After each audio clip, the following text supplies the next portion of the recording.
Hey everyone, just wanted to make a quick video on these RGB boards that you're going to find in Gorf and other games. They're pretty simple little boards, and when they have a problem, when they fail, they'll really be, I think in 99% of the cases, it's going to be that one of three things failed. It's either going to be that this chip failed, the one and only chip, or it's going to be that one of these delays, and these delays are really just a non-conducting tube here that has 4 posts to keep it from sort of tipping over, and a wire that's really small. Let's see if you can see how small a single strand of that wire is. A single strand of that wire right here. It's very small.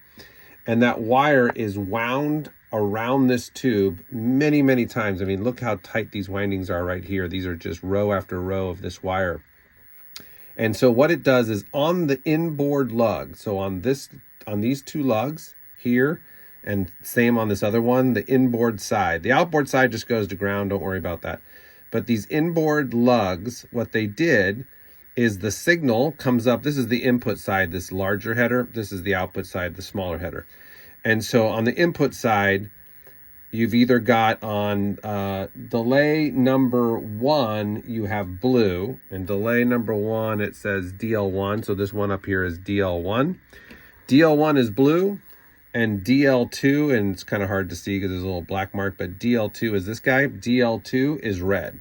So the red signal comes in from this header, and it gets routed up to this lug, and this lug has many, many windings of this wire. It's a single wire just wound around it many, many times, and then that wire is connected to this lug, and it goes back out basically. So when you have a problem with this board, the 3 problems are: the little wire broke off this lug or this lug for one color. In this case, DL1 up here is blue. Or the little wire broke off this lug or this lug. In this case, it's DL2, and that would be red. And if it breaks, you are now missing that color. And the last issue you would have is this chip goes bad. And when it goes bad, you either have a problem with sync or green, or you get like a black screen, no image at all, or you get a funky sync where you can't get the game to go in sync. You think it's a monitor issue, but it's really just a bad chip. And these chips are like $5 to $10. You can get them, I think Twisted Quarter and Arcade Parts and Repair has them, and you would just remove it. This is an original chip that has not failed and has not been removed.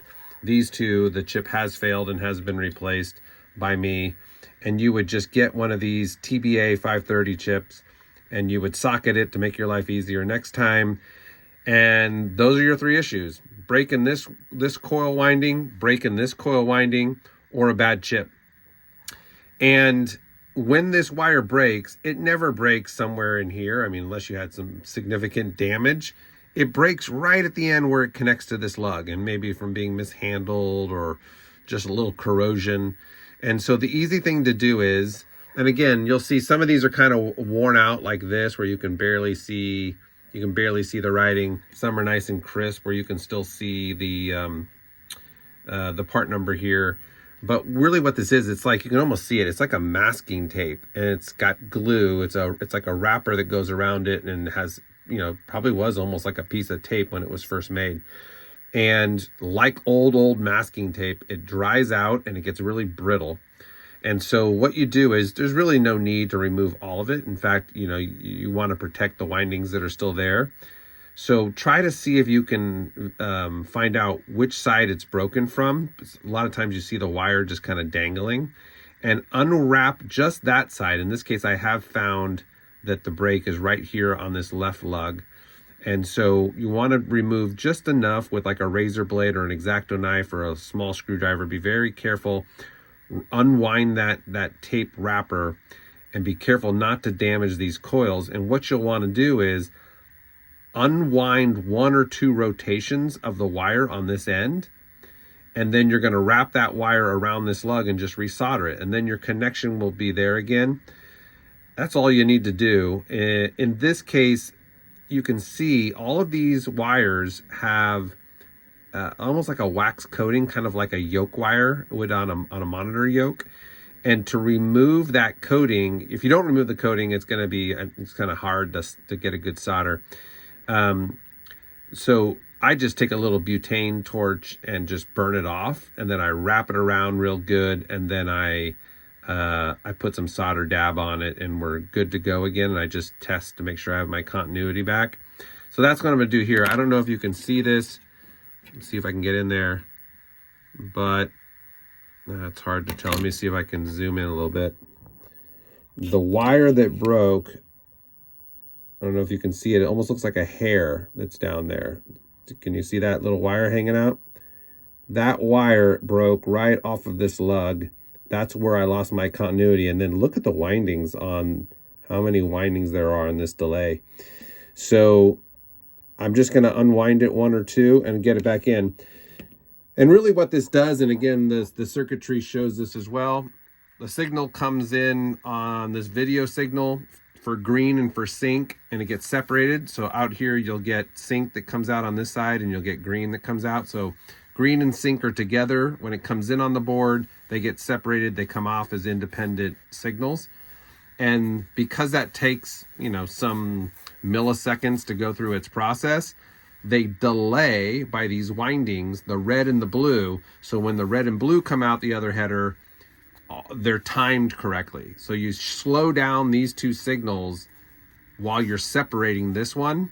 And when they come out on the smaller header, which is on this right side, now they're all in time. If you didn't delay the red and the blue, those signals would be rushing ahead, so to speak.